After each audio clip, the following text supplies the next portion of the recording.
The world is undergoing a revolution in the way we do business and live our everyday lives. Have you ever imagined not just keeping up with the future, but influencing and guiding its course? As data shapes our world like never before, the demand for skilled AI and data professionals is rapidly growing. It is focused on trying to leverage the technologies to benefit businesses, but also in a way that takes into consideration the people and the ethical concerns that accompany AI and all the tools that are associated with it. These fields have the power to amplify technology's impact on society for the better, placing them among the most highly sought-after career paths today.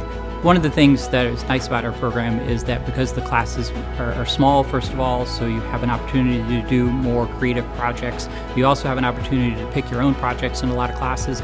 The University of Dallas offers master's programs in cybersecurity, data science, and artificial intelligence.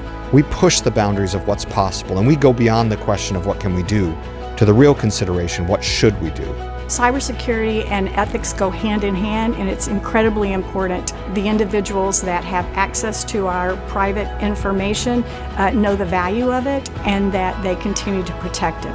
Modern technology has the potential to solve many problems in the world today, but only in the hands of people who will use it for good. Stay on the cutting edge and learn the true value of cybersecurity, data science, and artificial intelligence and its relevance in our world today.